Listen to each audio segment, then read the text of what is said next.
Over the past year, I've gained over 1 million followers on TikTok, both for my pages and the pages I manage for my clients. And throughout this time, I've learned the secrets to growing a TikTok page fast. So in this video, I'm going to show you exactly how you can do it too. When I first started my journey, I didn't have a clue what I was doing. I would then find myself frantically searching everywhere on the internet for the answers. But every time I tried what I found online, my views and followers didn't go up and I only got more confused. That wasn't until one day when I finally went viral and my pages blew up. I remember in one day alone, one of my pages got over 10,000 followers. And since then, I've never really struggled to grow an account. Now I've broken this video down into 3 simple steps. So let's get on the first one. Now it is important to set your expectations at this stage with proper planning. Depending on the reason why you're making content will completely dictate the type of content that you're gonna make and the type of results that you can expect. For example, if your sole purpose is to go viral and make money, you'll need to create content that has the potential to reach a huge audience, creates engagement, and leaves your audience wanting to watch more. However, if you want to create content to promote something like your personal training business, you probably don't even need people really outside of your hometown or general area to know that you even exist. But assuming you're only offering your services in person to local people,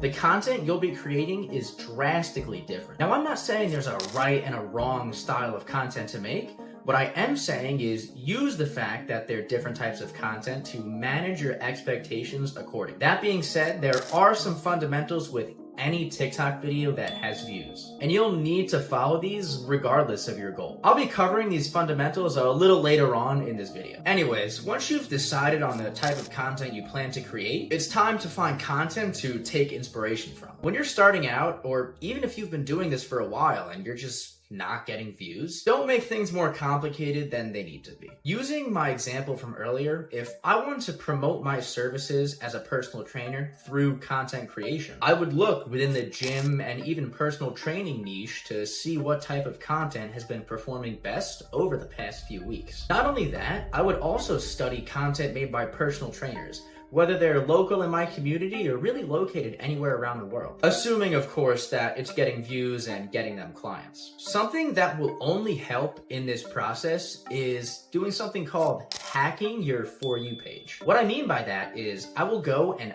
optimize my For You feed on TikTok to only show me content that I'm looking for. And the first thing you do is go to your For You page and begin scrolling. And then as you scroll, you only want to like and engage with videos that you are looking for, aka videos that you plan to take inspiration from. Because remember, all we're doing right now is planning and research. And so after a little while of doing this, now you'll have an endless flow of content to take inspiration from being fed to you by TikTok. It's important not to skip this step because when you need inspiration for content in the future, you don't have to repeat this method over and over again. You can just go back to that account and start scrolling. Anyways, now assuming you've done your research, I would then pick out 3 to 5 pieces of content to recreate that of course have went viral in the past and have some solid views. I'd say at least 100,000 plus. And then spend the next few days studying, rewatching, and really trying to understand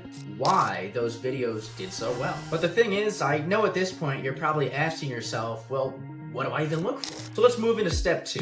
Recording and editing. This part is typically the most important part. If you find a ton of videos that you want to recreate and you learn everything there is to learn about them, if you don't focus on the fundamentals that I've mentioned earlier in the video, you won't get views. So before you record, you need to script or at least plan your video. There's nothing wrong with filming a video off the top of your head, but that is pretty hard and really only a few people can do it well. What I've found to be best and I've seen the best results doing is to script your content based on the research that you've done. Because if you just record and the video flops, it'll be harder to find out the reason why you didn't get views. And that is gonna be something else that we'll look at in this video. The fundamentals of any TikTok post are this: the hook, the story, and the engagement. If all 3 of these are good, then the post will get views. It's that simple. Depending on how many people can actually consume that piece of content will determine exactly how many views it's gonna get. What makes a good hook is relating it to your viewer. People open up TikTok to be entertained, so they're only going to be watching things that entertain them. So one of the best practices to do in the hooks of your posts is to let the viewer know exactly what it's going to be about. For example,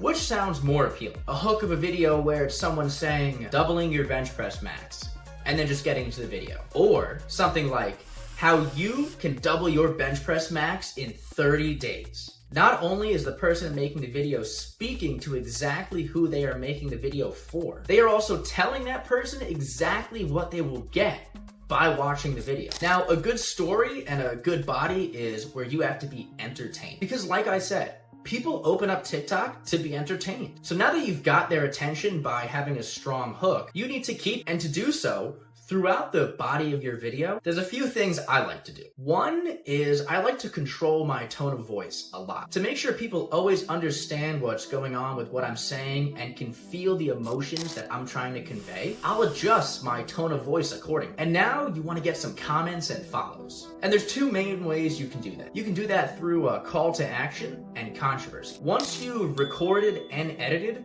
I now pull up the videos side by side.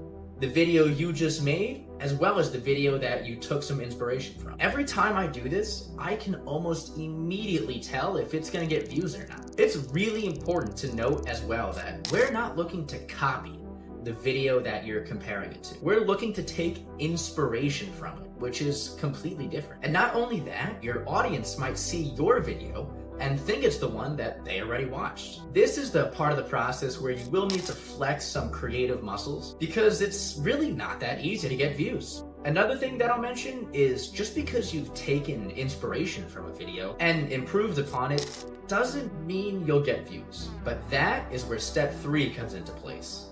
Testing. This is another really important part in the process of growing a page. What I've noticed a lot of people do is do a ton of research, take inspiration and make a perfect video, post it, and then leave it to do its thing. Now, that isn't a bad way to make content, but rather a very limited view of content creation in general. When you make a piece of content, there are so many things that could go wrong. Maybe the lighting was bad, the hook wasn't good enough, the story wasn't engaging enough. Just overall, something wasn't right. So when you post a piece of content, don't just post it once. You need to make variations of that content and change one thing up each time. Because then if that new video does well, you'll know exactly why. Another thing I want to say is don't give up too soon. You will not believe the amount of people I've seen want to change their life with content.